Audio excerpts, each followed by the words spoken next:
Ok, todos vocês ouviram isto? Então, boa noite a todos. E em modo de contextualização e de introdução, as conversas de Gente Verde são uma rúbrica online no âmbito de um dos projetos do município de Águeda, que é o Laboratório Vivo para a Descarbonização, ou o Águeda Smart City Lab, e que está ativo na cidade de Águeda desde o ano de 2020. O município de Águeda é também um dos municípios que mais tem investido na área da sustentabilidade, na qualidade de vida da população, na conservação e proteção da natureza, e por isso nós pensamos que faz todo o sentido este tipo de eventos online. As conversas de Gente Verde realizam-se, para aqueles que são mais esquecidos, todas as últimas sextas-feiras de cada mês, e a próxima será no dia, alguém sabe? 27 de janeiro, ok? Que é a última sexta-feira do mês de janeiro de 2023. Em que o convidado que já está a ser preparado, não vamos desvendar agora para vos motivar a seguir as nossas redes sociais e estarem, mas afinal, quando é que eles dizem qual é o próximo convidado? Ok. Hoje as Conversas de Gente Verde tem a sua segunda edição, uma convidada que para nós também é, como a primeira, muito especial, que é a doutora Mariana Cardoso. Olá, Mariana. Olá, boa Olá. noite. Ok, pensava que estavas a dormir, mas não, ok, ainda bem. Não, A não. Mariana, deixa eu fazer aqui uma introdução. A Mariana Cardoso é licenciada em Oceanografia, para quem não conhece, e é mestra em Biologia Marinha pela Universidade de Aveiro. Okay? Coordena o projeto BioSénior e Grey for Green, projetos de educação ambiental dirigidos à comunidade sénior de Lousada, os quais integram a estratégia municipal para a sustentabilidade da Câmara Municipal de Lousada. É membro também associativo de duas organizações não governamentais na área do ambiente, arte e cultura, são elas a Associação BioLiving e Nova Terra, Associação Cultural, Arte e Ambiente. Dito isto, Mariana, olá mais uma vez. Sabemos que tu tens interesse especial na área dos ecossistemas marinhos, mas não só. Gostaríamos de iniciar a conversa por aí e sabemos em que projetos é que estás inseridas, como é que surgiu este interesse pela vida marinha, etc. Por aí fora. Nós estamos aqui para ouvir e para te colocar algumas questões. Vamos avançar com a conversa. Muito bem, muito obrigada. Antes de mais, obrigada pelo convite, é um gosto estar aqui a conversar convosco. E quando pensei nas conversas de Gente Verde e estando a falar sobre ecossistemas marinhos, pensei logo que poderia ser uma mistura de uma conversa de Gente Verde e azul. Porque Boa! realmente acaba por ser, não é? Portanto, a minha paixão pelo oceano, pela vida marinha, surgiu desde muito nova, mas é curioso porque não foi através do contacto direto com esse tipo de ambientes, mas sim por tudo o que eu via, por tudo o que eu lia associada aos oceanos. Portanto, eram os documentários que me fascinavam sobre os oceanos, eram os livros sobre os animais que viviam nos mares, e pronto, a minha paixão pelo oceano começou por aí. Portanto, eu licenciei-me em Oceanografia, que é não tanto uma área direcionada para a biologia, mas mais para a engenharia dos oceanos. Portanto, tive disciplinas diversas, desde os cálculos à física dos oceanos, às oceanografias, oceanografia biológica, mais relacionada com a biologia dos oceanos, mas também oceanografia química, a química dos oceanos. Portanto, foi um curso que me deu aqui uma perspectiva muito abrangente sobre o que é o oceano. E depois fui mais direcionando a minha paixão para a biologia marinha propriamente dita, na Universidade de Aveiro, porque não há licenciatura na Universidade de Aveiro, que é uma pena, pode ser que um dia possa abrir esse curso, mas há apenas um mestrado, portanto, enverdei pela mestrado em Biologia Marinha e aí sim comecei a explorar mais ao detalhe o que é a Biologia Marinha, não é? Portanto, essa foi a minha formação académica, mas a verdade é que eu nunca tinha tido muito contacto com os ambientes marinhos, de forma assim tão intensa. E depois quando comecei a envolver em programas de voluntariado, até mais relacionados com a parte terrestre, porque é aquela mais acessível, não é? Mais fácil de visitar, mais fácil de estudar, de conhecer, de nos apaixonarmos, percebi que realmente enverdei por um ramo um bocadinho mais difícil de se alcançar. Mas o voluntariado na parte da biologia terrestre permitiu-me dar aqui um salto para pensar mais do género, ok, a minha formação académica é esta, mas existem inúmeras oportunidades à volta deste tema todo que é a minha paixão pela natureza, no fundo. E então, pronto, mesmo a nível pessoal, comecei a desenvolver algumas mudanças na minha vida, portanto, tornei-me vegetariana, comecei a refletir um bocadinho mais sobre algumas questões práticas dos hábitos e do modo de vida. Mais recentemente também tirei um curso de mergulho na Ilha da Madeira, portanto também pude colocar a garrafa às costas, que é quase maior do que eu, e ir Já ia mergulhar e colocar uma questão conhecer, sobre isso. Vou sim, gostar e de saber mais conhecer sobre isso. sim, conhecer um bocadinho o que está por baixo daquele manto e é uma descoberta total, porque nós estamos na praia, vemos as pessoas a nadar e só lhes vemos assim dos ombros para cima normalmente, não é?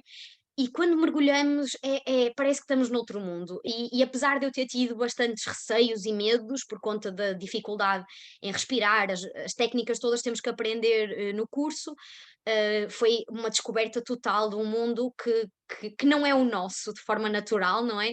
Mas que quando temos a oportunidade de o descobrir é simplesmente maravilhoso. Pronto, não sei se querem fazer alguma questão assim ou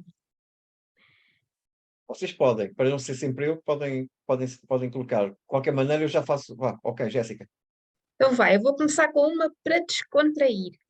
Uau. Eu não certo? sei se tens algum, mas se tiveres, qual é que é o teu ser vivo marinho favorito? Hum. Isso para uma pessoa que é assim apaixonada pela natureza e pelo mar é uma pergunta muito difícil, porque eu quando era miúda era o golfinho. Era o golfinho, porque era aquele animal super meigo, muito comunicativo, com uma forma de comunicação muito curiosa, não é?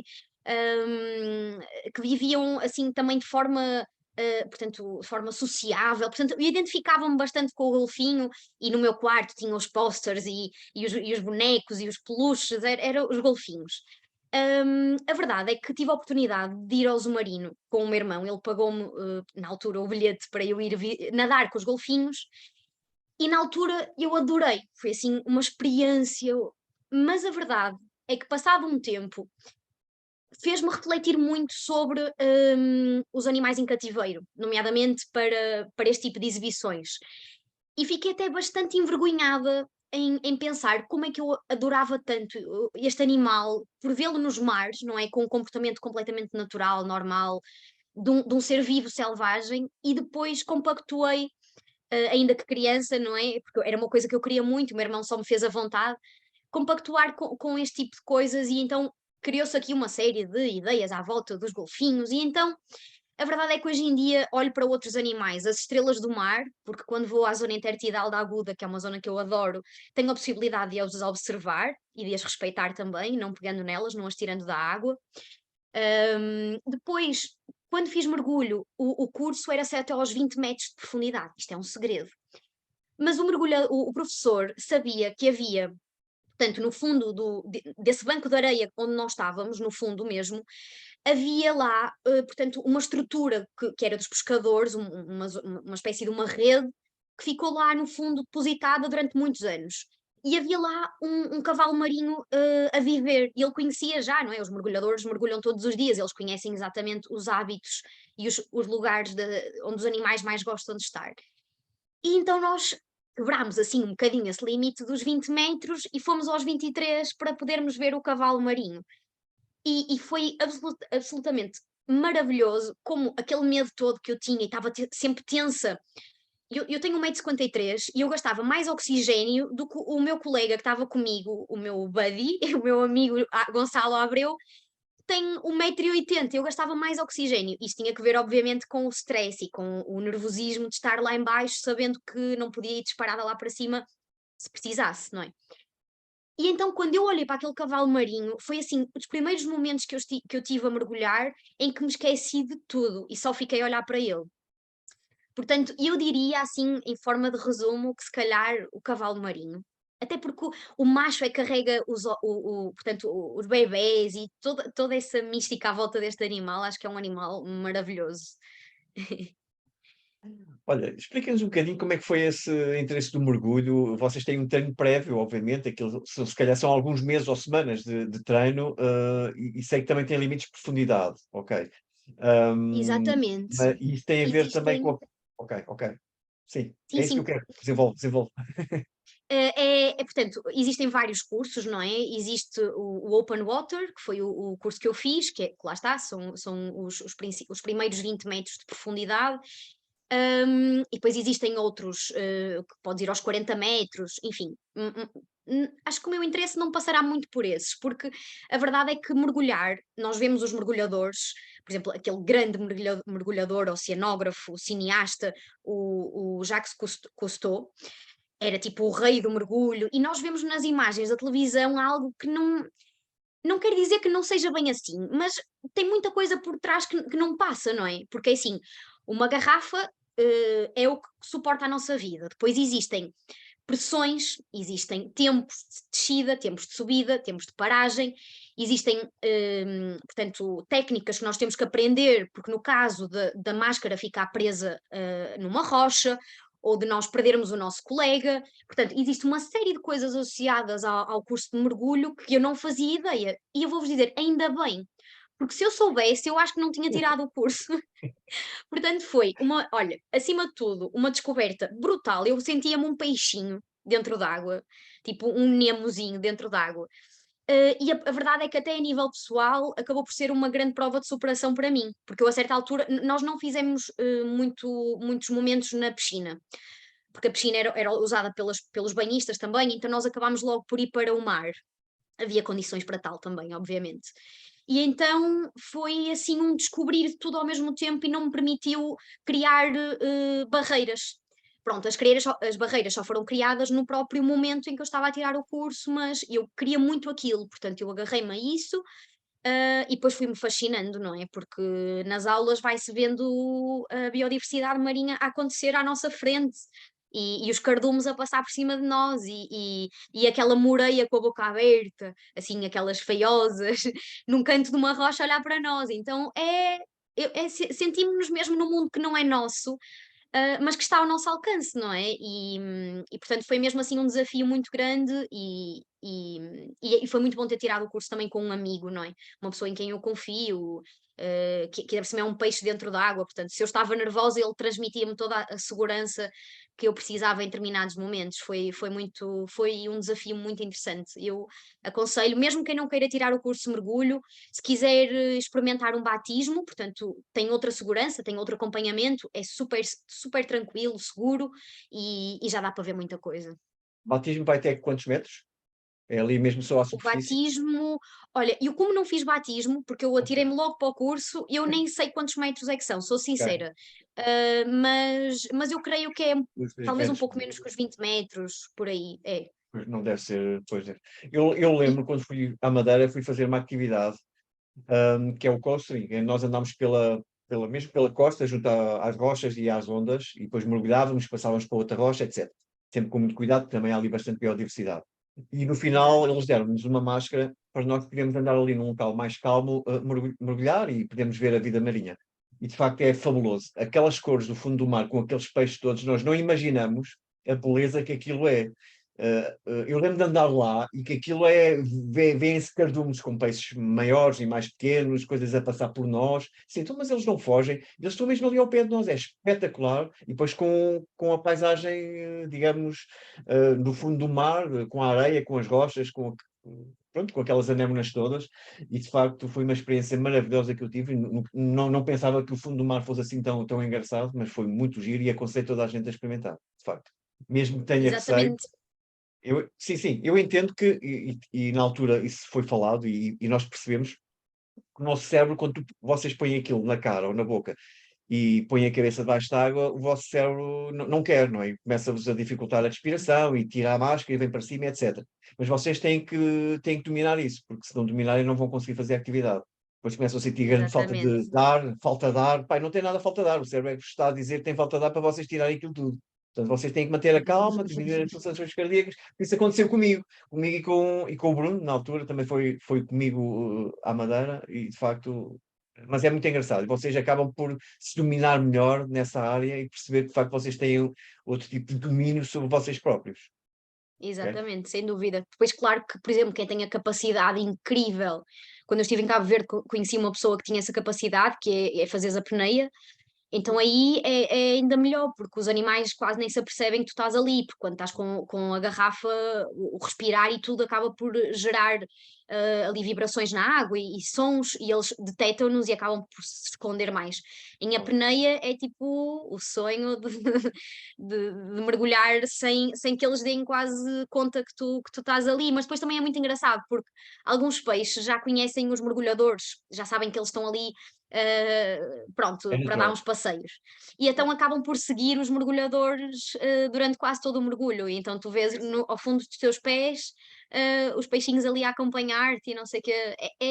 É mesmo experimentar um outro mundo, acho que é isso. E descobrir a riqueza que os nossos mares representam. E foi isso também que me fascinou, porque tão depressa estava a mergulhar e olhava para baixo e via um banco de areia, como já tinha um fundo rochoso, cheio de cavidades onde os animais se escondem, e por exemplo há imensas curiosidades sobre os animais que eu não fazia ideia, animais que se escondem sempre na mesma cavidade, sempre no mesmo buraquinho, hum, animais que se camuflam completamente, não é? Como à semelhança dos terrestres que nós conhecemos melhor. Depois também, às vezes, olho para baixo, isso aconteceu-me quando fiz uma viagem de trabalho, até tive a oportunidade de fazer snorkeling, não mergulho, mas snorkeling no Chipre, em que olhei para baixo e era uma pradaria marinha, uma floresta marinha, portanto, os fundos marinhos também são ecossistemas riquíssimos e maravilhosos, com cores, com padrões, com texturas. Depois tu sentes coisas nas tuas pernas e não sabes o que é, então é um misto de emoções, de medo, de curiosidade, de fascínio. É muito engraçado. E eu, quando estava a fazer snorkeling no Chipre, apanhei até um susto, porque eu estava super entusiasmada. A minha amiga Sara Ornelas, que também é uma mergulhadora, essa sim é uma mergulhadora nata, fez-me sinal, e sempre que normalmente há um sinal é alguma coisa, eu pensei que era um peixe maravilhoso, fui logo ver, e era, portanto, uma medusa. E então, são perigosas, não é? E então, ó pernas, eu virei de direção e, portanto, é mesmo assim uma experiência muito, muito engraçada. Eu lembro quando fiz isso que a máscara, nós não imaginamos, mas a máscara, pronto, tem aqui o ar, não é? E quando eu quis mergulhar, tive uma séria dificuldade, porque aquilo, como é ar, não te deixa ir para baixo.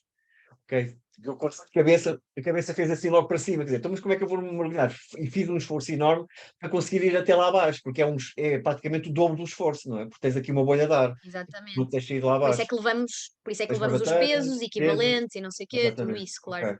Pois, e Claro só que sim. experimentando é que nós percebemos como é que as coisas são, de facto.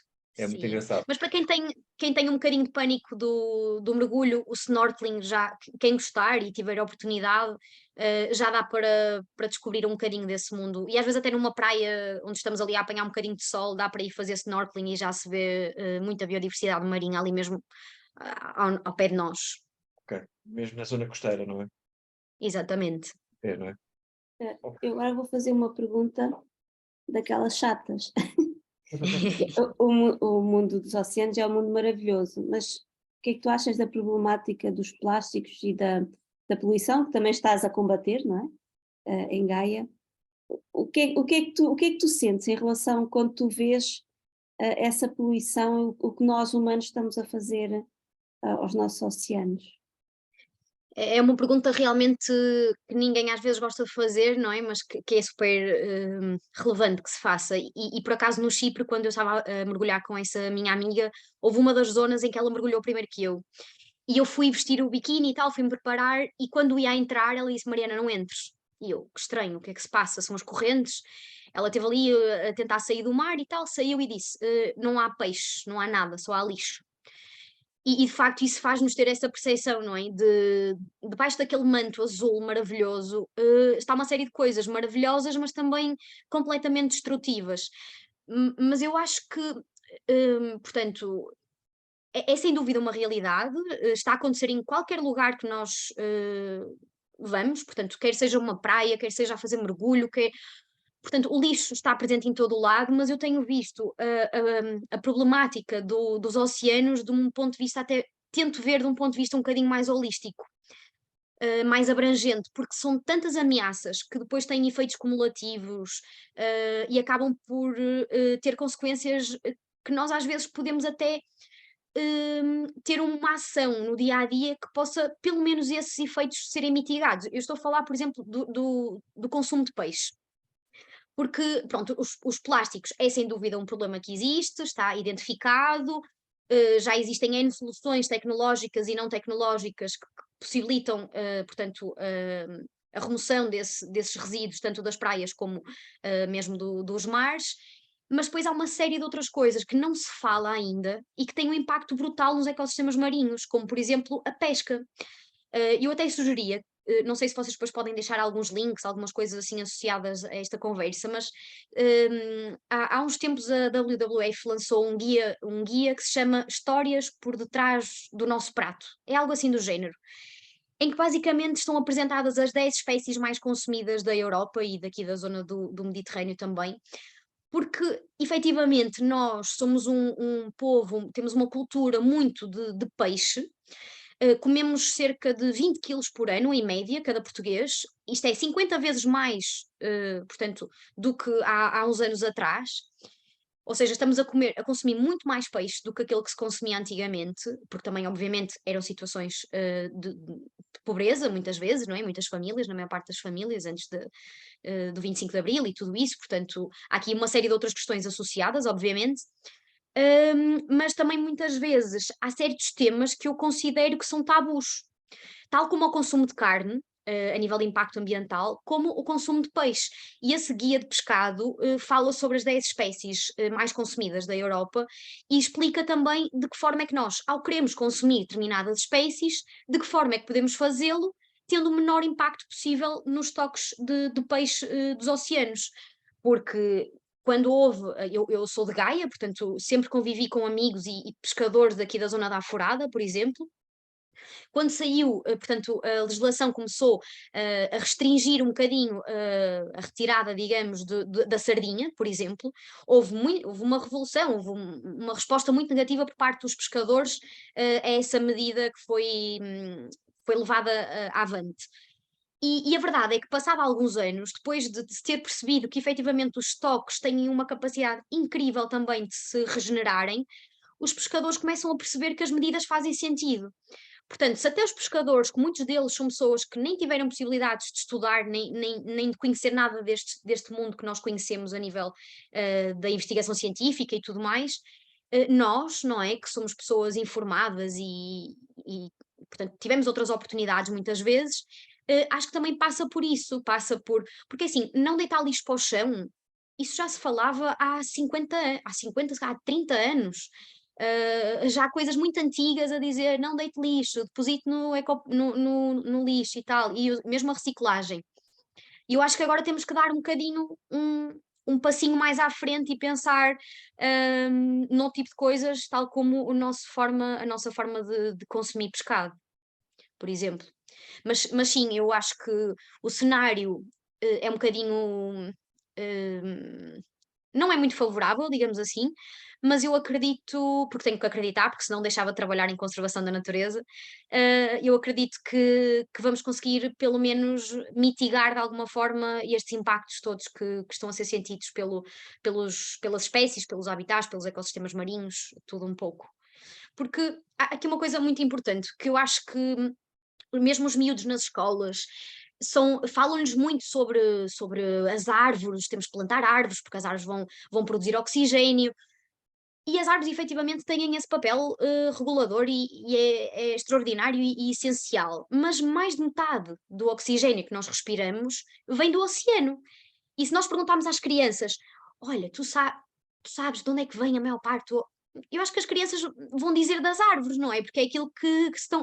Mas eu acho que o oceano tem isso de maravilhoso. Nós temos uma zona económica exclusiva enorme, é 20 vezes maior do que a nossa área terrestre. Propusemos há uns anos, em 2017, se eu não estou em erro, às Nações Unidas a extensão portanto, da nossa área marítima, e vamos ter, se for aceite, vamos ter 4 milhões de quilómetros quadrados de área marinha. Portanto, é enorme. O nosso território tem 92 mil quilómetros quadrados. Se pusermos as coisas na balança, percebemos claramente que a nível de educação ambiental, a nível de envolvimento da comunidade, de sensibilização da comunidade para o oceano, ainda está bastante aquém. Deixa-me só colocar-te aqui uma questão. Isso é um tema muito interessante, que eu já não é a primeira vez que eu penso nisso, mas, por exemplo, nós, com este projeto do Agda Smart City Lab, trabalhamos muito com escolas e, obviamente, que a questão da floresta e das árvores está sempre presente nas ações que nós fazemos nas escolas. Era todo o nosso interesse também podermos promover essa ideia da questão dos oceanos. A questão aqui é que nós, obviamente, podemos colocar isso em termos teóricos, uma apresentação PowerPoint e mostrar alguns elementos do oceano, mas de facto é muito difícil para nós podermos levar as crianças ao oceano. E, eventualmente, mesmo que isso aconteça, eu não lhes consigo mostrar o que é exatamente o oceano. Porquê? Porque eu não consigo levar uma turma de crianças lá abaixo, aos 20 metros, ou aos 10 metros. Fica sempre aquém das expectativas, fica sempre aquém daquilo que eu lhes quero mostrar. E nunca vou conseguir, pelo menos nestes tempos, a não ser que a tecnologia evolua de tal maneira que eu consiga levar 20 crianças lá abaixo, mas quase certeza que não vai ser possível, fica sempre aquém das expectativas e eu não lhes consigo mostrar aquilo que realmente é o oceano. Portanto, é uma frustração, obviamente, não é? Portanto, e nós agarramos, no fundo, às florestas e às árvores, que também que são importantes É mais e acessível. é muito mais acessível, Sim, mas sem dúvida. entendo que, de facto, o oceano é muito... Nisso estavas a falar, obviamente, além, é uma Repara, maior área, dá mais oxigênio, temos muito mais exatamente. espécies, e isso não há dúvida Absorve, nenhuma sobre isso. absorve, sim, absorve o calor. Portanto, eu acho que, por exemplo, nós pensarmos 80% dos animais e das plantas que nós conhecemos hoje em dia vivem nos mares. E eu percebo a dificuldade que estás a referir, porque muitas vezes eu sinto, até em Lousada, querer mostrar aos séniores com quem trabalho as maravilhas do oceano. Mas foi o que eu expliquei desde o início. Eu apaixonei-me pelo oceano e pela esta área por documentários e filmes que eu via e coisas que eu lia nos livros. Portanto, é um bocadinho como, por exemplo, vamos imaginar se falarmos de uma espécie muito carismática das nossas florestas, por exemplo, uma gineta. A maior parte de nós nunca viu uma gineta. Eu nunca vi uma gineta. Eu acho um animal fenomenal. As pintinhas cinzentas e tal, e depois a cauda com os anéis, salta de árvore em árvore, come isto e aquilo. E eu sinto-me fascinada pela gineta e nunca vi nenhuma na minha vida. Por exemplo, as crianças podem, já existem alguns cursos de mergulho, até as escolas de mergulho, mesmo para dar a conhecer às crianças essas oportunidades. Eu sei algumas que fazem um trabalho extraordinário com crianças para fazer mergulho e poderem descobrir o mundo subaquático.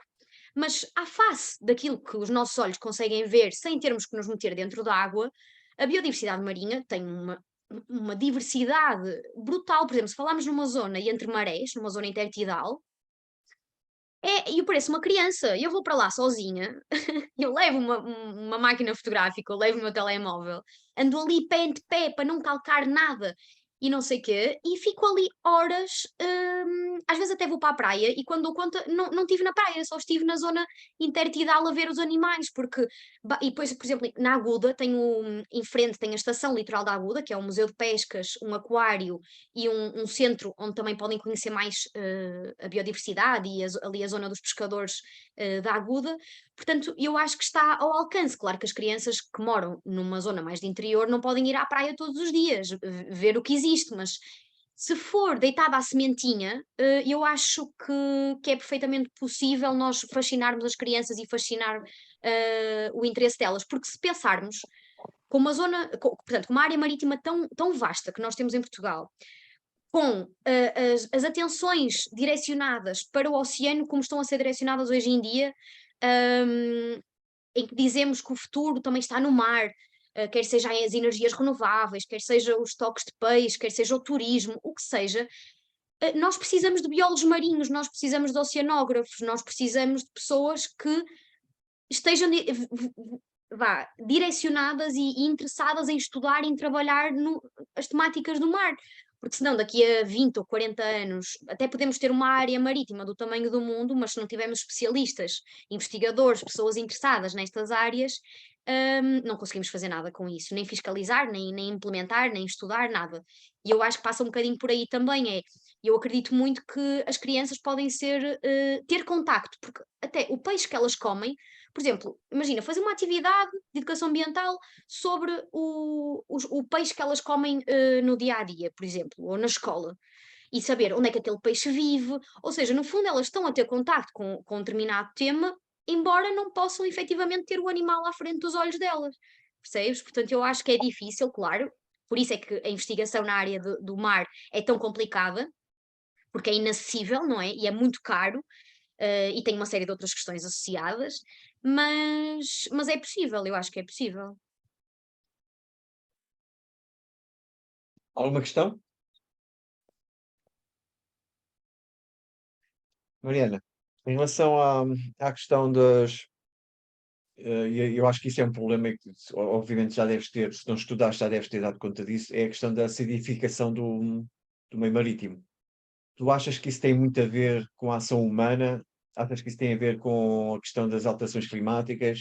O que é que achas que isso é mais grave nas zonas costeiras ou nas zonas mais interiores do oceano? O que é que podes dizer-nos sobre isso? Olha, eu sou-te sincera, relativamente à questão da acidificação dos oceanos, eu até estudei isso, lá está, na minha licenciatura, na disciplina de Oceanografia Química. E realmente, pronto, muitas das coisas que estão associadas à acidificação dos oceanos têm muito que ver com as alterações climáticas, obviamente, o aumento da temperatura, tudo isso faz com que este fenómeno seja cada vez mais evidente, e lá está, depois os mergulhadores que conhecem e que estudam as áreas onde existem os corais, muitas vezes, não é? Porque são algumas das espécies mais prejudicadas por esse fenómeno ecológico, se quisermos chamar. É óbvio que esse fenómeno está a preocupar a comunidade científica e tem que ver, obviamente, com as alterações climáticas. Por isso é que eu acho tão relevante não dissociar terra de mar, porque está completamente interligado. Nós não andamos no mar com os nossos carros, nós andamos em terra, não é? Os gases com efeito de estufa estão a ser libertados em terra, e depois têm as repercussões no oceano.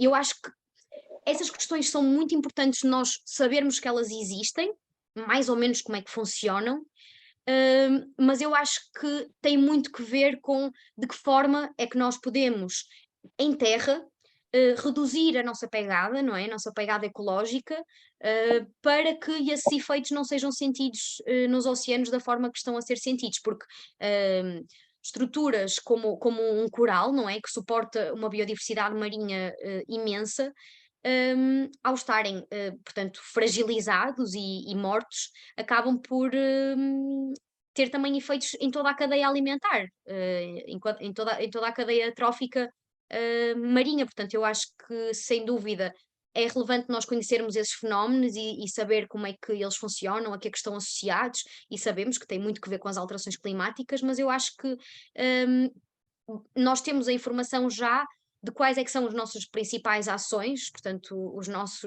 digamos, as nossas más práticas ambientais do dia a dia, que depois acabam por ter efeito nesse tipo de fenómenos oceânicos. Boa. Sem dúvida. Por exemplo, quando falamos também numa zona intertidal, eu já cheguei a ir visitar a zona intertidal à noite para poder ver, principalmente em noites de lua cheia, que é maravilhoso poder ver toda a atividade marinha dali da zona entre marés ao rubro. E deparei-me com pessoas com redes durante a noite a apanhar sabe-se lá o quê. Portanto, por exemplo, mesmo a forma como nós caminhamos numa zona dessas vai ter um impacto, não é? Estamos a calcar os mexilhões, estamos a calcar as cracas, estamos a calcar uma série de organismos que são fundamentais para ali, para aquele tipo de ecossistema, e cabe-nos a nós tentar mitigar essas ações. Pois porque não existe nenhuma legislação que impeça essas pessoas de forma, pronto, mais ou menos Sou invasiva. sincera que não Não sabes? sei, não sei. Ah, Eu ok, sei ok. que, sim, é assim, eu acho que o recolher espécies, portanto, Selvagem, sim. ao nosso belo agrado, não é Sim. algo que seja propriamente legal, mas também não sei que tipo de leis é que existem para proibir esse tipo de ações. Pois. Confesso que não sei. Eu na altura também não fui ao encontro das pessoas, porque também, pronto, era de noite, eu também não quis estar a meter-me em sarilhos, mas confesso que fiquei ali a observar e tal, tentar perceber o que é que estavam a levar, porque, por exemplo, as estrelas do mar são muitas vezes vendidas e nós compramos, porque é muito bonita, para pôr lá na casa de banho ou para pendurar E não faz sentido. Acho que são organismos que, a não ser que seja para um propósito bastante válido de investigação científica, e mesmo assim há aí algumas questões, ou então para efeitos de educação ambiental, quando o organismo já está morto, portanto, quando já não estamos a retirá-lo do seu habitat em vida. Temos de ter aqui uma série de questões acauteladas, porque todos os efeitos. Eu confesso, nas primeiras vezes que eu fui à zona entre marés, eu quando vi uma estrela do mar, o meu primeiro instinto era pegar nela, e cheguei a fazê-lo nas primeiras vezes, e depois percebi que o tirar a estrela do mar daquela rocha podia, não no momento, mas podia impactar aquela estrela ao ponto dela morrer passado uns dias. Porque as condições de uma zona entre marés são extremas, portanto, a nível de temperatura, de salinidade, de uma série de coisas, e então eu percebi que tirar aquela estrela estava a expô-la ao sol de uma forma altamente brusca, tendo em conta que ela já está em condições extremas na baixa, na maré alta e na maré baixa. Portanto, nós às vezes temos ações que nem temos noção do impacto que elas possam ter, e depois pensamos, mas fui só eu. Pois, mas se for só eu, se for só o Paulo, se for só a Jéssica, se for só a Filipa, chegamos ao final e acaba por ter um impacto bastante mais significativo, não é? Afinal, somos 8 bilhões, não é? De pessoas. Exatamente. 8 Exatamente. bilhões, não é muito. Falaste há pouco de um tema importante e agora escapou-me. A questão dos corais. Já ouvi dizer muitas vezes, e esta é uma dúvida minha que eu já esclareci, mas queria ouvir a tua opinião. Ouve-se muitas vezes naqueles programas que tu falaste há pouco de televisão, sobre os ambientes naturais, etc., e falam nos corais. Corais como seres vivos, os corais como digamos, carapaças já de outros animais, mortos, etc. Afinal, o que é um coral? É um ser vivo ou não é um ser vivo? Um coral é um ser vivo, Pronto. considera, sim, Consideras como um sim, é ser um vivo, ser ok. vivo. Ok. Exatamente, é considerado um ser vivo, portanto, ele depois acaba por suportar uma série de vida, pelas estruturas que ele fornece, digamos, a essas espécies. Fornece esconderijo, depois acaba por ter ali uma série de associações também que lhe são favoráveis, como as oxantelas, portanto, há ali uma série de outros organismos que se associam aos corais e que acabam por permitir que ele, que seja vida, mas que também forneça uma série de serviços fundamentais para outros tipos de vida marinha, digamos assim. Claro que sim. Ok, E boa. são extraordinários. Eu só tive a sorte de ver alguma mancha de coral, digamos assim, mas também não daqueles que às vezes se vê nos documentários, também era uma profundidade muito baixinha.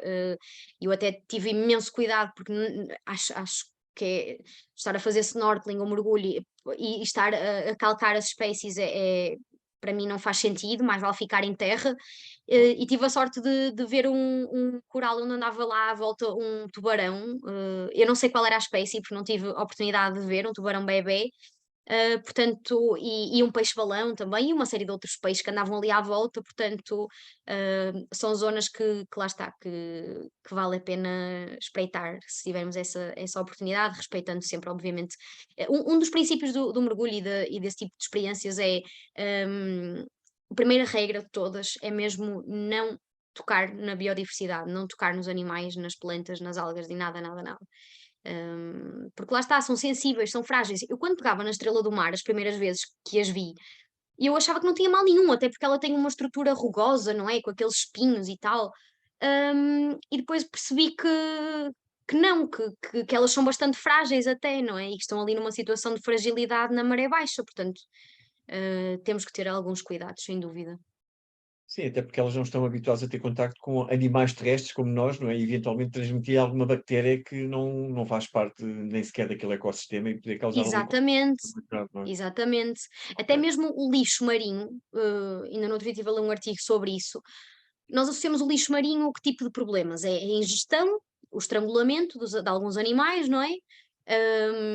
A que é que se pode associar mais? O lixo marinho, portanto, a ficar também eventualmente em microplásticos e a poder incorporar-se também através da cadeia trófica e tudo isso, mas há uma questão que muitas vezes também não é falada, que tem que ver com o facto do plástico ele próprio poder ser um habitat.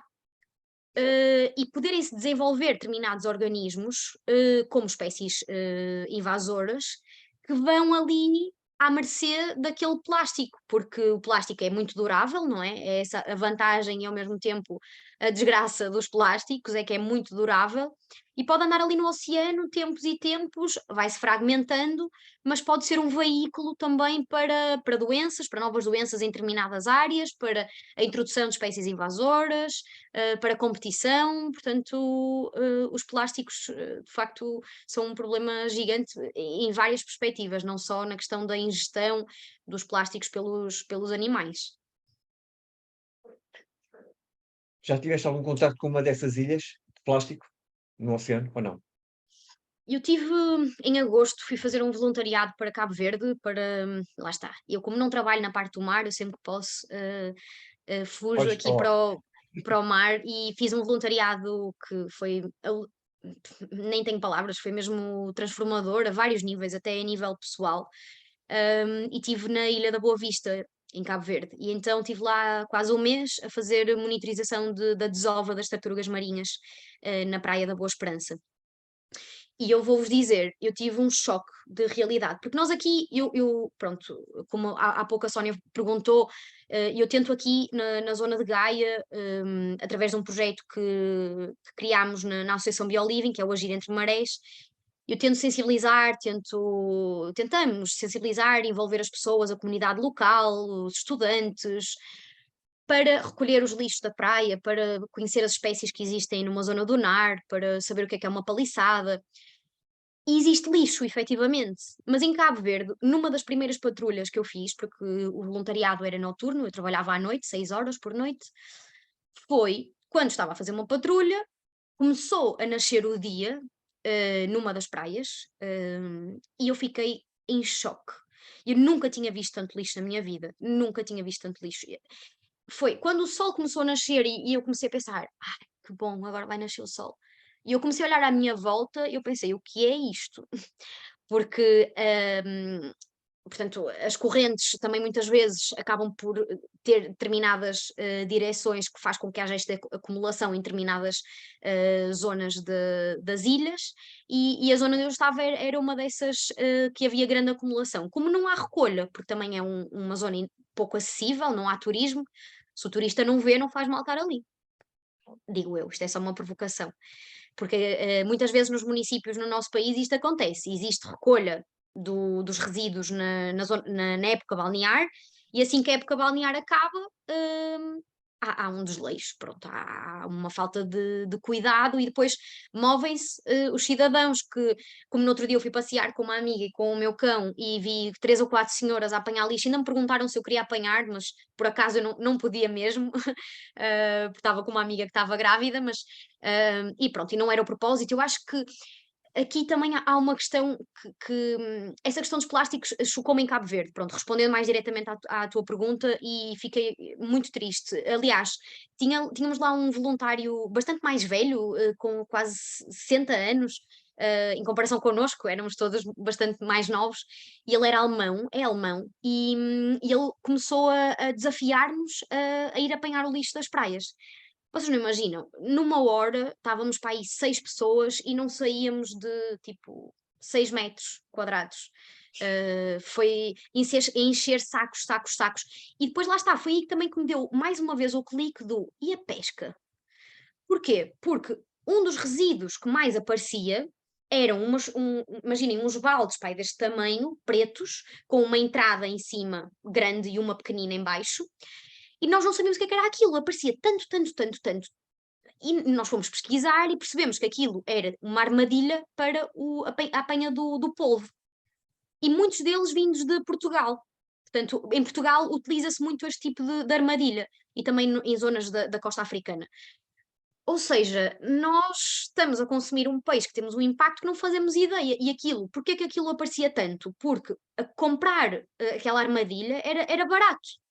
Então, simplesmente, há constantemente a compra por parte dos pescadores para. Pronto, e nem se chateiam em ir reutilizar a anterior. Daquilo que nós pesquisámos, apercebemos-nos disso, e é um choque muito grande. Eu, em Cabo Verde, foi dos sítios que mais me preocupou, sem dúvida. Achas que a maior parte do plástico de Cabo Verde vem de onde? Da Europa? Ou- Sim, Portugal, falam bastante que vem de Portugal, das correntes e tal, vem também da zona, o Mediterrâneo, também está, o mar Mediterrâneo está cheio de lixo também, acaba por vir um bocadinho de todo, é isso, o mar não tem fronteiras, não é? É muito fácil de percebermos que o mar não tendo fronteiras, hum, o lixo anda à deriva, mesmo que esteja submerso, anda de um lado para o outro e acaba por se acumular em zonas onde as correntes também acabam por ter esse tipo de efeito, não é? De encostar o lixo. E muitas vezes, quando eu faço as atividades aqui com a BioLiving, e vamos recolher lixo para as praias, eu, até desta última vez, fiz destacar muito essa questão, que foi, houve uma série de marés vivas, marés revoltas, houve as cheias também, não é? Que também acabam, o rio traz muita coisa consigo, entre coisas muito boas, traz também essa parte da ação humana, não é? O lixo, e então é dizer às pessoas: o mar devolveu-nos imenso lixo. A única coisa que nós temos que fazer neste momento é ir tirá-lo de lá para o mar não cair no erro, digamos, isto assim de uma forma um bocadinho filosófica, de ir buscar novamente o lixo que não lhe pertence, não é? O mar devolveu-nos algo que nós depositamos nele, que não lhe pertence. Quase que é, pronto, isto depois também tem a ver um bocadinho com a minha personalidade de interpretar as coisas de uma forma um bocadinho mais, um bocadinho além do racional, porque de facto é curioso como é que o mar, com estas marés, deita-nos o lixo cá para fora, não é? E nós tentamos organizar ações de limpeza para tirar o lixo dali, para que ele não seja novamente engolido pelo mar, pelas marés. E depois isto, diz Paulo. Não, ia dizer acho que se há alguma questão a colocar, de alguém que queira colocar alguma questão. Eu tenho. Mariana, Sério? Sim, sim, Filipa. eu devo dizer, estou a adorar ouvir-te e realmente estás a fazer-me pensar em relação a muita coisa que não me tinha ocorrido antes, não é? Porque nós olhamos mais, é isso que tu estás a dizer, para aquilo que está, aquilo que está à nossa frente, não é? Aquilo que nós temos aqui, e depois há todo um resto que às vezes fica esquecido, não é? E obrigada por isso, está a ser mesmo muito bom ouvir-te. Eu estou Obrigada. curiosa para saber o que tu fazes aqui em Portugal, então o que é que estás a desenvolver na tua área aqui, o que é que pronto, que Sim. mudança é que estás a fazer, se podias partilhar um bocado isso connosco, que eu Sim. gostava de saber. Então, portanto, eu sou educadora ambiental no município de Lousada, portanto, é uma vila no interior, digamos assim, não é interior, porque é 40 quilómetros do litoral, mas acaba por ser interior comparado com viver aqui no litoral, e então eu tenho, portanto, dois projetos que estou a trabalhar lá no município e tem que ver com educação ambiental, com a comunidade sénior, portanto, em nada tem que ver com o oceano, em nada tem que ver com esta parte toda que falei até agora. E então, como eu tenho esta paixão e esta admiração pelo mar, este fascínio, eu tento alimentá-lo fora do trabalho. E por isso é que eu falei no voluntariado logo de início, porque o voluntariado abre-nos essa porta de poder fazer coisas que não é nosso trabalho, mas que nos dá alimento para a alma. E não só, e dá-me alimento enquanto cidadã, porque quero cada vez ter mais consciência do impacto que eu tenho e tentar mitigar esse impacto. Portanto, eu quando faço, juntamente com a minha equipa da BioLiving, uma ação de limpeza costeira, eu não estou simplesmente a ir tirar o lixo da praia, eu estou a alimentar a minha vontade em querer ser mais participativa a nível cívico. Portanto, eu, juntamente com a BioLiving, criei o projeto Agir Entre Marés, em que consiste num programa, digamos assim, de voluntariado ambiental direcionado para as zonas costeiras, os ecossistemas marinhos e estuarinos. Portanto, eu fui dar um passeio uma vez na Reserva Natural do Estuário do Douro, que é uma zona que eu gosto muito de visitar sempre possível, porque tem muitas aves, muitas limícolas, muitos animais interessantes. E uma vez fui e não consegui abstrair-me do lixo. Portanto, isto tem que ver também com o fenómeno que cada vez se fala mais, que é a eco-ansiedade, que é quando nós trabalhamos estas questões da conservação da natureza, nós já não conseguimos ir dar um passeio, ou nós muitas vezes já não conseguimos fazer isto ou aquilo, porque nos está sempre a vir a ideia, eu não devia fazer assim, porque isto está a prejudicar o ambiente, e aquele lixo, então vou apanhar, e vou pôr no ecoponto. E às tantas uma pessoa está a ser absorvida por algo que também não é muito justo para nós. Portanto, eu acho que temos que tentar colmatar esta vontade que temos em ser cidadãos mais ativos, cidadãs mais ativas, e o associativismo tem esta capacidade de dar esta oportunidade a qualquer cidadão que queira. Eu, quando quis desenvolver este projeto, eu escrevi várias cartas para as juntas de freguesia, inclusive para a junta de freguesia, onde o local onde eu estava a pensar criar o projeto pertence. E não recebi recado nem resposta. Como eu fazia parte da Associação BioLiving, falei com a associação e foi sempre muito bem recebida as ideias por parte dos membros da BioLiving. E então foi do género, olha, eu acho que é interessante, nós trabalhamos muito a componente terrestre, o Agir Entre Marés podia efetivamente dar aqui, puxar aqui um bocadinho o ramo ligado ao mar. E pronto, e abriram-se as portas e depois a partir daí, porque assim às vezes também é muito importante nós termos uma entidade que nos apoie, até a nível burocrático, até a nível de seguros, até a nível de divulgação. E eu sozinha, a não ser que eu seja uma influencer, que não sou, tenho meia dúzia de gatos pingados como seguidores, é preciso este apoio também institucional e o associativismo é maravilhoso. Não obstante, as entidades públicas e privadas não podem sacudir o capote só porque o associativismo existe. Porque existem responsabilidades públicas, nomeadamente de limpar as praias, de sensibilizar a comunidade, de promover campanhas de reciclagem, etc., etc., que é da responsabilidade dessas entidades e que não pode ser apenas um fator daquele voluntário e daquela associação que quer fazer mais e melhor. Não pode ser só isso, tem que haver responsabilidade também a nível dos decisores políticos e dos órgãos políticos que atuam no território. Portanto, o Agir Entre Marés é o bebé que eu vou alimentando uma vez por mês com uma atividade, quer seja uma ação de passeio plugging, não é? Portanto, uma caminhada em que se vai apanhando lixo pelo caminho, falar sobre espécies invasoras, apanhar lixo, às vezes peço para os voluntários do lixo todo que apanham, apanharem, encontrarem um elemento que guardem com eles no bolso e no final vamos discutir porque é que eles escolheram aquele elemento. E eu gosto muito de tocar nesta componente, porque acho que é o coração que nos liga à razão. E se nós tivermos esta conexão entre o nosso coração e de que forma é que nós podemos fazer algo pelo planeta, e mais do que isso, por nós próprios, porque o planeta há de continuar. Nós é que se calhar a nossa espécie acaba por ficar comprometida, a nossa e as outras que não tiveram culpa nenhuma no meio disto tudo. Acaba por ser um bocadinho passar por isso, é nós ligarmos as emoções e quando se liga este clique das emoções, eu acho que a empatia e o respeito é multiplicado e no Agir Entre Marés eu tive a sorte de criar a parceria com uma associação que eu também faço parte, que é a Nova Terra, a Associação de Arte, Cultura e Ambiente, e muitas vezes no final de uma limpeza de praia juntávamos-nos assim todos numa roda, sentadinhos na areia, e havia alguém que vinha tocar um bocado de viola e cantar, havia alguém que vinha tocar a dufe e cantar, havia um grupo de meninas de um coro que vinha cantar, e isto para promover exatamente isso, que é, foste fazer o quê? Fui apanhar lixo na praia porque está cheio de lixo e tal. Não, eu fui apanhar lixo na praia e no final houve lá um momento muito bonito de música, de cultura. E então eu acho que o ambiente tem isto e a natureza, não é? Permite-nos fazer muitas coisas mais profundas do que se virmos só pela rama. É Claro.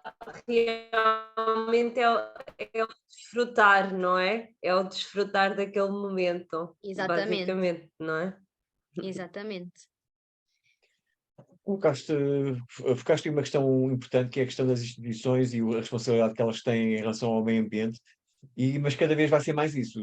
Algumas empresas já têm essa responsabilidade, já têm essa abertura, já alteraram os procedimentos para que de facto não tenham um impacto negativo no ambiente, e cada vez vai sendo mais isso. Ou seja, as empresas provavelmente no futuro, para se concretizarem como empresas, terão que ser certificadas, terão que ter objetivos ambientais ou trimestrais, ou semestrais, ou anuais, porque também só assim é que, no meu ponto de vista, faz sentido as empresas poderem ser constituídas, não apenas como lucro, porque o lucro é essencial para uma empresa, não há outra forma, senão não sobrevive, mas terem uma responsabilidade acrescida em paridade com o lucro, obviamente, porque o que está aqui em causa não é só a questão do momento, mas é a questão da qualidade de vida também das próximas gerações, e é preciso nós termos responsabilidade, não é?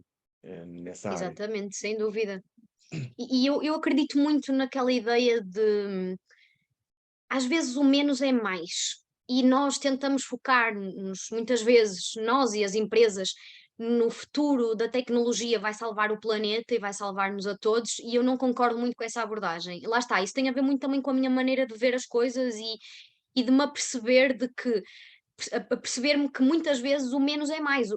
A inovação é relevante, claro que sim, mas por vezes é demasiado ambiciosa e às vezes não tem efeitos assim tão ecológicos quanto aqueles que nós precisamos neste momento, porque se nós pensarmos o que é que hoje em dia nos pedem para fazer, é para usar sacas de pano, é para andar mais a pé, é para usar os frascos de vidro, é para usar coisas reutilizáveis. Tudo isso era o que os nossos bisavós, trisavós faziam. Nós não estamos a descobrir nada de muito novo. Nas principais coisas que é uma vida ambientalmente sustentável, é precisamente o que antigamente se fazia. Claro que não vamos voltar a andar descalços e a comer meia sardinha uma vez por semana, mas o olhar para o passado, retiramos os ensinamentos do passado e às vezes não é preciso tanta tecnologia, não é preciso o telemóvel, porque até isso tem a ver com o mar, os nossos telemóveis, o lítio, os metais, as baterias, querem minerar o oceano profundo para retirar esse tipo de substâncias, não é? De raridades naturais que existem e que são essenciais muitas vezes nem serem tocadas, ou se for que haja um estudo prévio para perceber os impactos e tudo isso tem. Eu acho que a tecnologia é importante sim, mas eu acho que mais do que isso é uma vida simples e menos consumista. Acho que sim. Eu própria trabalho isso todos os dias. Quando me apetece, se calhar, é às vezes o impulso de comprar uma coisa, penso 2, 3, 4 vezes, é preciso mesmo? Precisávamos que tu nos dissesse da tua experiência, porque nós estamos com essa dificuldade de que trabalhamos em Águeda, de fazer chegar os oceanos mais à escola. Sei que tu trabalhas já com os séniores, também em Lousada, falas sobre os oceanos com eles. O que é que tu fazes? Que tipo de ações? Como é que consegues aproximá-los mais dos oceanos? Não os consegues levar, de certeza, Os ao mar? séniores. Sim, Olha, eu comecei a trabalhar neste projeto em 2020, portanto, no início da pandemia. O primeiro ano do projeto foi Mariana Cardoso bater porta a porta, porque estava tudo em casa e eu tinha que trabalhar com eles, então levava-lhes conteúdos pedagógicos sobre o ambiente em geral e sobre as tradições locais ligadas à natureza. Depois daí transitou para as atividades no terreno, mas a verdade é que ainda não consegui explorar essa vertente conforme eu gostava. Mas eu planeio para 2023 uma atividade que tem que ver com a forma como nós consumimos o nosso peixe. Porque eu sei que aí eles vão ter podem ter efetivamente alguma mudança a nível do consumo de peixe, e aí já está a ter um impacto no mar. E depois, obviamente, as estruturas, as plataformas digitais, os vídeos, as curiosidades, um jogo sobre o mar, portanto, há muitas formas de explorar essa componente sem levar as pessoas lá. era. Mas por aí, ok. Sim, sim, sim, sem dúvida.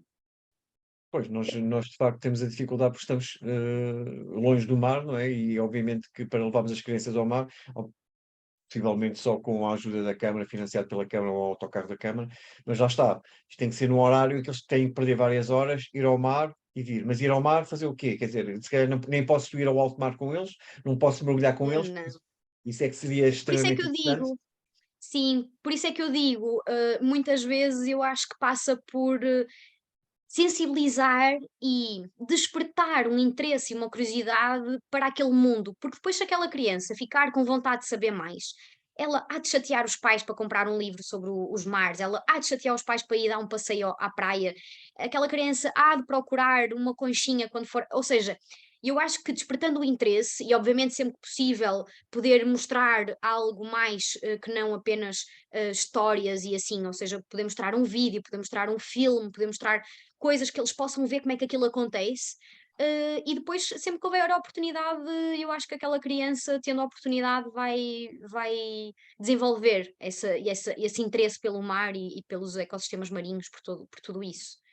Porque sem dúvida que é difícil levar efetivamente as pessoas até ao mar. Mas foi o exemplo que eu dei da gineta, e falo da gineta, falo do texugo, falo de 1000 coisas, de 1000 animais terrestres que nós todos falamos, que nós todos adoramos e que achamos fantásticos, e a maior parte deles nunca os vimos. Por exemplo, um texugo. Eu nunca vi um texugo. A maior parte das pessoas que viram texugos foram atropelados na estrada.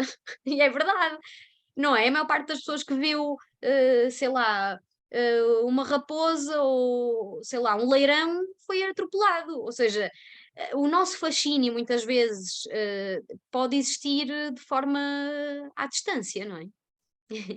O Daniel estava com o dedo no ar. Ó Daniel, querias falar? Daniel? Sim.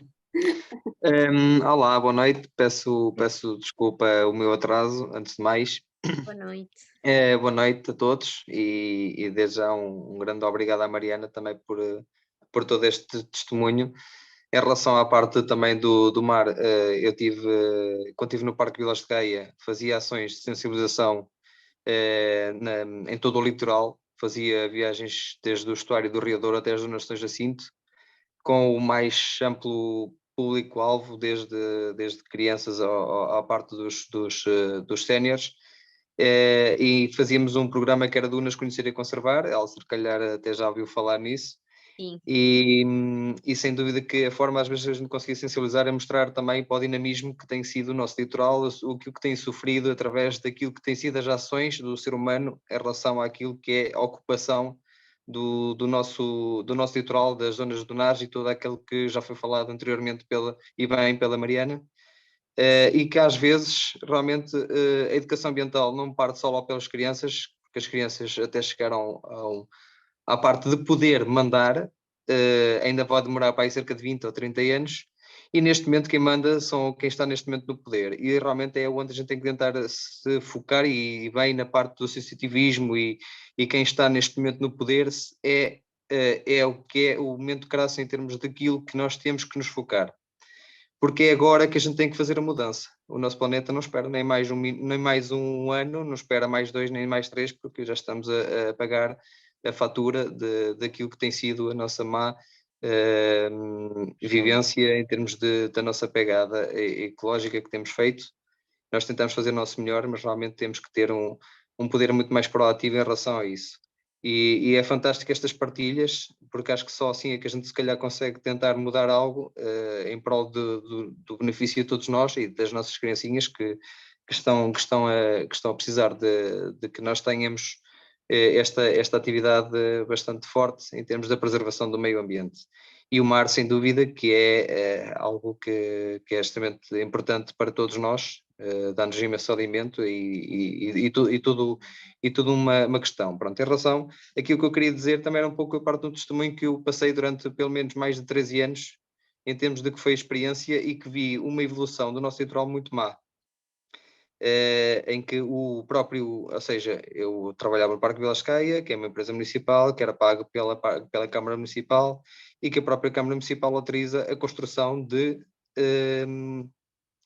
edifícios em cima das dunas. E o nosso litoral, como nós vamos ver em Gaia, está numa ocupação completamente louca, e se forem lá agora ainda vão ficar ainda muito mais impressionados com aquilo que tem acontecido. E é isso que nos entristece, é que realmente nós fazemos uma ação de recolha de lixo quando nós vemos quem manda e quem chefia e tem o poder todo a destruir completamente as zonas dunares e zonas interdunares e todo o nosso litoral. E é aí que temos que tentar chegar. Este era o meu testemunho e muito obrigado a todos vós. É verdade, sem dúvida, Daniel, mas por isso é que eu acho que mesmo enquanto cidadãos, mesmo sem queremos criar um projeto, sem queremos fazer algo desse género, podemos efetivamente pegar numa cartinha, escrever, mesmo que ela não seja propriamente impactante para quem a recebe, acabou por ser enviada, e se formos 2, 3, 4, 5 pessoas a enviar cartas, se calhar, como nós também Sim. somos aqueles que votamos, não é? Portanto, até Exato. certa medida eles acabam por se importar com a nossa opinião, e eu acho que pode ter esse efeito, e é sempre possível fazer isso. Qualquer um de nós, se vir alguma situação que considere errada ou menos correta sob o ponto de vista dos decisores políticos na questão da sustentabilidade ambiental, na zona onde nós moramos, no que quer que seja, nós podemos ter esse papel de reivindicar, não é? De fazer chegar o nosso desagrado e a nossa vontade em querer ver as coisas de maneira diferente. Sem dúvida. Sim, e tens razão. Eu acho que num primeiro impacto, numa primeira abordagem, nós devemos ser sempre comedidos nas palavras, na medida em que devemos fazer uma sensibilização ambiental, devemos ter como princípio que eles não sabem o que estão a fazer, ou seja, sensibilizá-los para que de facto aquilo que eles estão a fazer é errado, por isto, por aquilo, e eventualmente numa segunda medida sermos um pouco mais, não digo agressivos, mas um pouco mais duros para de facto eles perceberem que estão mesmo a fazer mal.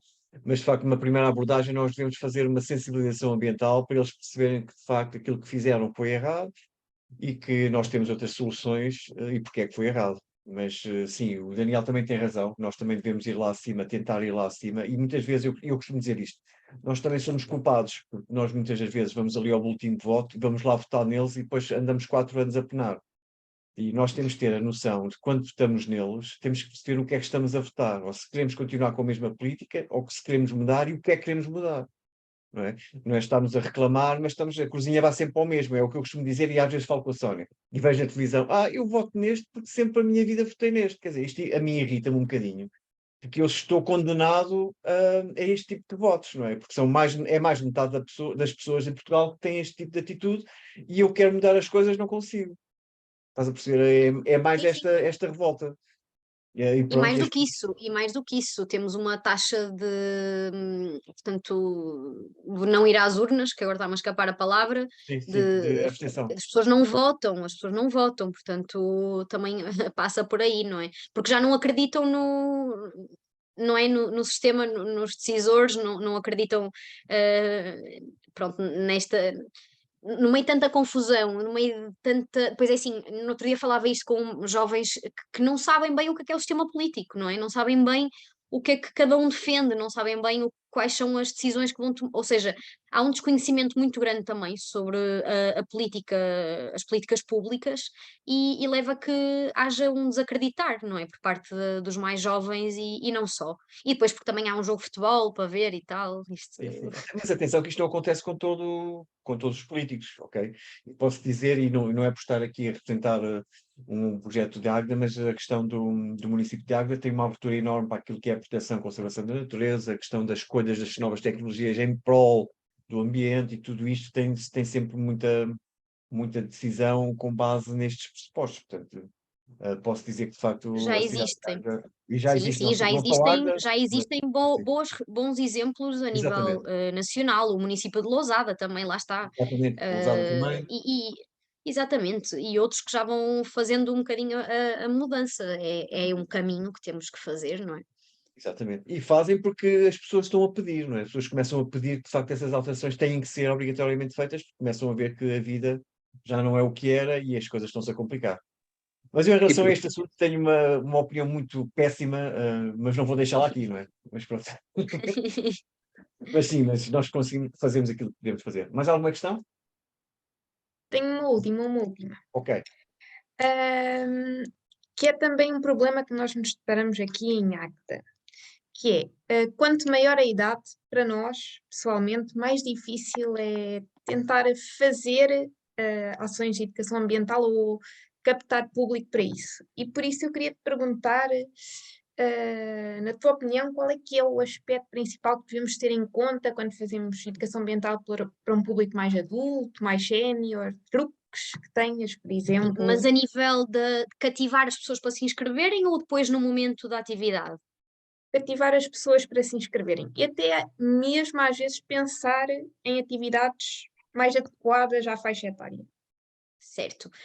Olha, daquilo que eu tenho notado da experiência daqui do Agir Entre Marés, a dificuldade existe muitas vezes em divulgar os cartazes das atividades.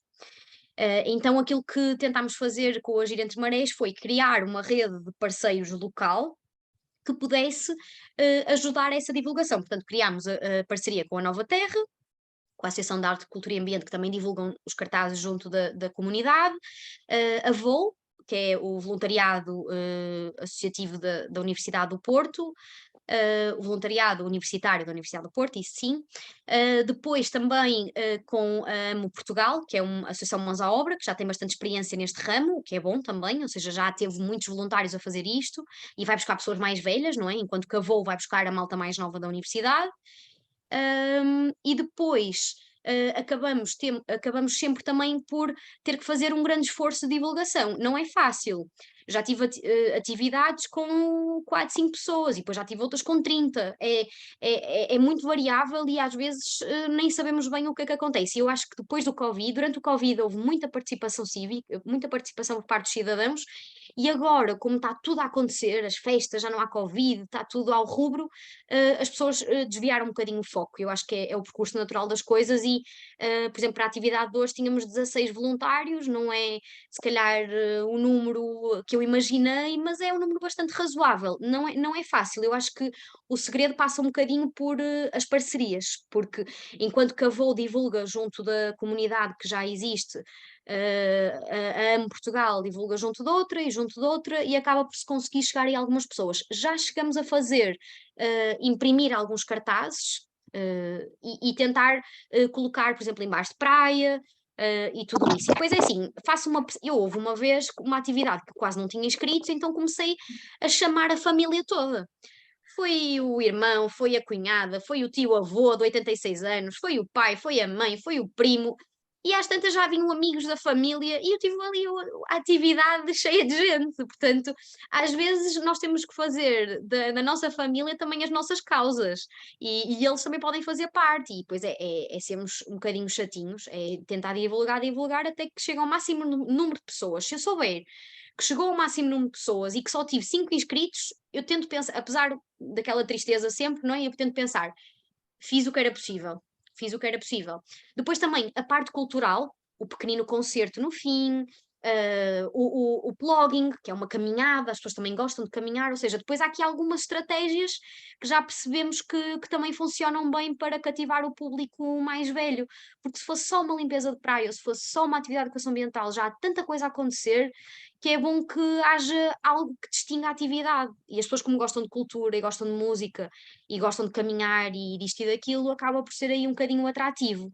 Nas atividades, às vezes o que temos feito é, antes de ir fazer a limpeza de praia, dar um contexto geral, porque é que estamos ali, o que é que vai acontecer, porque é que estamos ali, qual é que é o problema, e depois fizemos uma coisa que é um quiz, portanto, juntámos-los em grupos, que é para ser uma coisa também de equipa, de cooperação, de relações interpessoais, uma série de coisas que dá para trabalhar.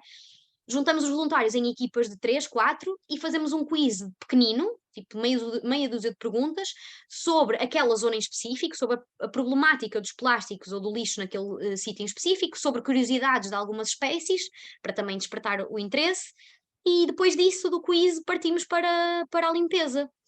E pronto, é outra forma que encontramos de tentar dinamizar um bocadinho mais a atividade, que seria só a apanha do lixo.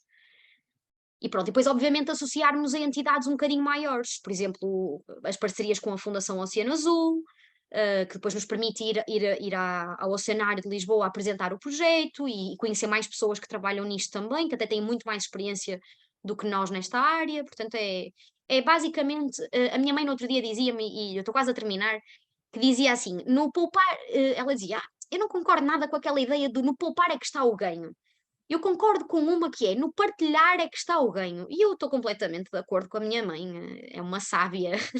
No partilhar é que está o ganho. Portanto, quanto mais a rede for entrelaçada com pessoas, com instituições, com todos que estejam interessados em participar, muito mais coesa e firme vai ser essa mesma rede. Portanto, os efeitos à partida serão melhores. Vou apontar as dicas todas. Obrigada. Deixaste-nos aqui ideias muito boas, exatamente. Mariana, não te quero fazer estar aqui mais tempo, já deve estar cansada. Já passa um quarto de hora dos 60 minutos. Não sei se tens mais alguma coisa para dizer que acho que seja importante. Importante é sempre tudo, mas da nossa parte praticamente finalizámos. Não sei se tens mais alguma coisa para dizer ou alguém tem mais uma última Não, pergunta. Não? Ok. Ok, não. Foi um não muito. eu disse Já que não, chega. ia Estou a só brincar. dizer que foi um gosto. É sempre muito bom falarmos daquilo que nos apaixona e ter a sorte de ter gente que nos quer ouvir, não é? Portanto, quero muito também conhecer o vosso projeto aí, o Agda Smart City Lab, até porque aqui na Forada há algo que está a nascer. Também dentro desse modelo que é Laboratório de vida. cidades, Faz exatamente, sentido. Ok. laboratórios nas cidades que possam experimentar modelos, estratégias, abordagens para as pessoas viverem mais e melhor. E, portanto, agradeço muito, foi muito, muito agradável para mim esta conversa verde e azul. Obrigado, Mariana. Nós é que agradecemos. Foi um gosto ter-te connosco e esperamos ter-te mais vezes e durante mais tempo. Foram só 60 minutos e é sempre muito agradável estar contigo e conversar contigo. Eu Não se esqueçam retribuo. que a próxima conversa de Gente Verde é no dia 27 de janeiro, à mesma hora, mas depois acompanhem as redes sociais, nós enviamos o link. Mariana, mais uma vez, um beijinho para ti e obrigado por colaborares connosco. Obrigada. Tá bem? E até Obrigada a uma próxima. todos. Está bem? Está bem, um beijinho e muita natureza e saúde para todos. Tchau. Um beijinho.